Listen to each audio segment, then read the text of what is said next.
آقا خیلی مخلصم، خوش اومدید به ویدیو خودتون. اومدیم ببینیم پک چلسی دروگبا، ماکلله و لمپارد ارزش زدن داره یا نه.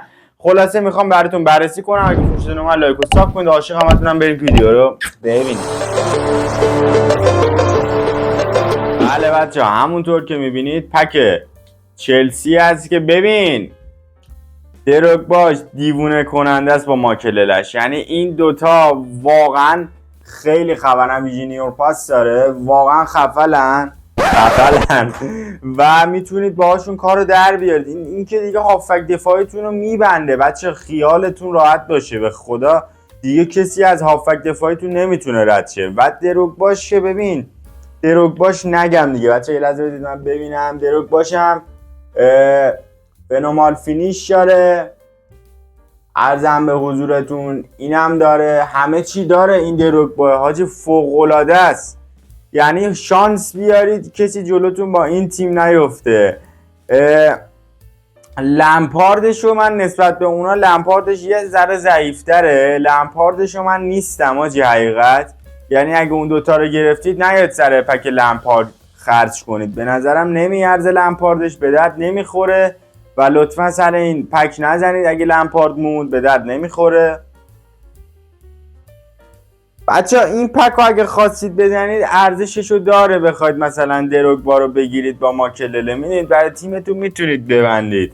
ما الان واقعا پول نداریم، اومدیم برای شما بررسی کنیم. حالا ببین، من به شما گفتم اگه میخواید بزنید این دوتا ارزششو داره بزنید. خب اگه خواستید سر این دوتا حتما بزنید. یه پکم اومده آقا، من اینو بررسی نکردم. اشنایدر، اتئو و ابراهیم دیاز و وینیسیوس جونیور که میگن اشنایدرش خوبه با اتئوش، این ابراهیم دیازه رو خیلی ها نبودن. وینیسیوسش هم میگن خیلی باگه. خواستید بزنید سر این پکم بزنید. من اشنایدر اتئوشو با وینیسیوسش هستم ولی ابراهیم دیازشو نیستم. خیلی ها گفتن این پک ارزش زدن نداره نسبت به این چلسیه که الان اومده. یعنی به چلسیه رو بزنید، این زیاد اونقدر باگ نیست بازیکناش. بله آقا 26 ما یه ذره یه چیزایی رو نگفتیم، یه ریزه کاریایی داشت که اومدیم بهتون بگیم. مثلا استادیوم خودت چجوری بسازیم و بهتون من نگفتم. یعنی داخل اینجا آقا بچه‌ها میتونید استادیوم مورد علاقتون رو بسازید. من ساختم، اینه نگاه کنید چقدر قشنگه، همه جا سبز. مثلا یه امامزاده ها میمونه، میرفتیم همه جا سبز بود. بعد اینجا میتونید تغییر بدید. من یه ذره میخوام استادیوممو بسازم، میخوام برم حاجی اینجا چه سبز یه ذره زایه است حاجی، واقعا بریم یه ذره قرمز کنیم. خب و بغلش هم سفید، این رنگ خوبه که یارو پشمو شنیز حاجی اومد تو زمین. اینجا هم قرمز باز و عرضم به حضورتون زمین هم حاجی بدیوم بوده. بذارید اینو انتخاب کنم.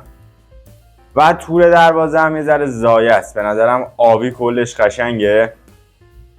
و چه چیز جالبه، اینم من گرفتم حاجی. خب و اینا رو دارم، همه رو میبینید دیگه، هر 5 طرف زمین رو گذاشتم. اینم که دارم، اینم استادیوم من شد. چه استادیومی شد بچه ها، نه؟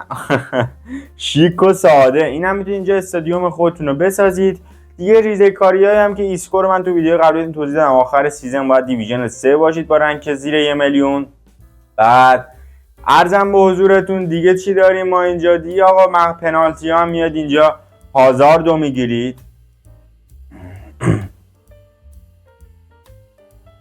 پنالتی ها میبینید که بچه ها هازاردو میگیرید. عرضم به حضورتون یه عالمه جوایز، ایشالله هازارده به دردتون بخوره. حالا من ویدیوش اومد تستشو حتما میگیرم. لعنت به این حاجی پنالتی ها رو دارم بد میزنم و نمیریم جلو، میگیرم رو. بعد عرضم به حضورتون میاد داخل اینجا.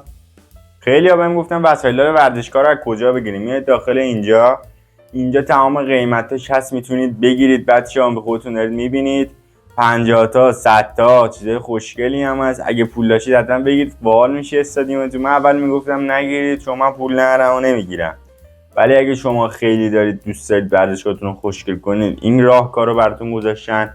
خیلی پرسیدن از آپدیت جدید ای فوتبال راضی هستی؟ بچه یه ذره گل زدن سخت شده و همچنین پاس دادن ها نمیرسه و دفاع کردن سخت‌تر شده. خب یکی این باگ بود، باگتر شده، ولی در کل از گیم پلی بازی راضی ام. خدا رو شکر زیاد بهش دست نزد که بتونیم ما باهاش یه مدت عادت کنیم، بیایم بازی کنیم و اینا.